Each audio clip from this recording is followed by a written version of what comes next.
টাকার দাম নিম্নমুখী হলে যেটা আমাদের একটা বেনিফিটও হয় যে আমাদের রপ্তানি সেটা বাড়ার সম্ভাবনা থাকে, কিন্তু উল্টো দিকে যেটা হয় যে আমাদের আমদানি যেটা তার দাম কিন্তু প্রভূত পরিমাণে বেড়ে যায়। এবং আমরা যেহেতু অয়েল ডিপেন্ডেন্ট কান্ট্রি, বহির্জগৎ থেকে যেহেতু আমরা ক্রুড পেট্রোলিয়াম কিনে নিয়ে আসি বেশিরভাগটাই, সেই জন্য আমাদের ইম্পোর্ট বিল এবং বাণিজ্য ঘাটতি বাড়ার একটা প্রভূত সম্ভাবনা থেকে যায়। এবং সেই সম্ভাবনা থেকে যেটা দেখা যায় যে আমাদের যে টাকার অবমূল্যায়ন সেটা অবধারিত। এবার আমি একটু আগেই বললাম যে গতকাল রিজার্ভ ব্যাংক টাকার অবমূল্যায়নটাকে রোধ করার চেষ্টা করেছেন, কিন্তু রিজার্ভ ব্যাংকেরও সীমিত ক্ষমতা, কারণ ফরেন এক্সচেঞ্জ রিজার্ভস আমাদের যেটা আছে সেটা কিন্তু সীমিত। আমাদের ফরেন এক্সচেঞ্জ রিজার্ভসের প্রাচুর্য নেই, যদিও আমরা বলি যে আমাদের ফরেন এক্সচেঞ্জ রিজার্ভস অনেকটাই বেড়েছে, কিন্তু প্রাচুর্য নেই যে এই অবমূল্যায়নকে আমরা সম্পূর্ণভাবে ঠেকাতে পারবো।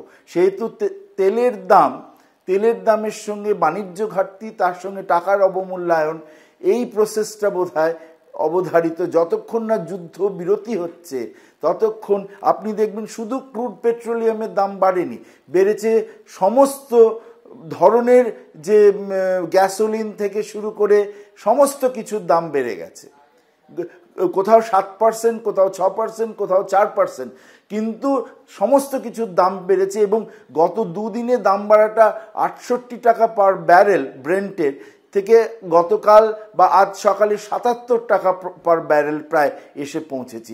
এটা কোথায় গিয়ে শেষ হবে? যুদ্ধবিরতি যদি না হয় কোথায় গিয়ে শেষ হবে?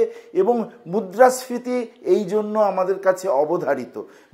আমাদের এখন খুব সতর্কভাবে আমাদের টাকার অবমূল্যায়ন ঠেকাতে হবে এবং মুদ্রাস্ফীতির হার যাতে কমানো যায়। কিন্তু পেট্রোলিয়ামের দাম কমানো আমাদের হাতে নয়, পেট্রোলিয়ামের দাম কমানো আমাদের হাতের নয়, সেটা অবধারিত। কিন্তু টাকার অবমূল্যায়নের হারটা কমানো আমাদের খানিকটা হলেও হাতে রয়েছে।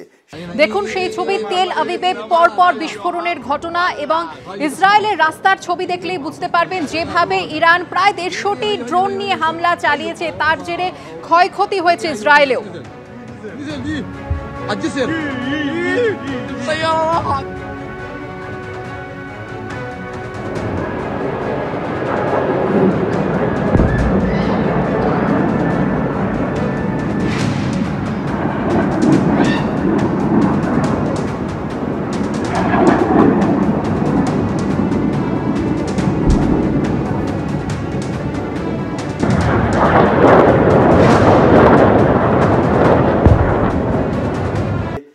টাকার যাতে খুব বেশি অবমূল্যায়ন না হয়, অবমূল্যায়ন অবধারিত, কিন্তু খুব বেশি যাতে অবমূল্যায়ন না হয়, ফরেন এক্সচেঞ্জ মার্কেটে রিজার্ভ ব্যাংক ইন্টারভিন করে অবমূল্যায়নটাকে খানিকটা ঠেকাতে পেরেছে, এটা প্রথম কথা। এবং টাকার অবমূল্যায়ন হলেই জিনিসপত্রের দাম বাড়বে, এটাকে বলা হয় এক্সচেঞ্জ রেট পাস থ্রু বা অয়েল প্রাইস পাস থ্রু।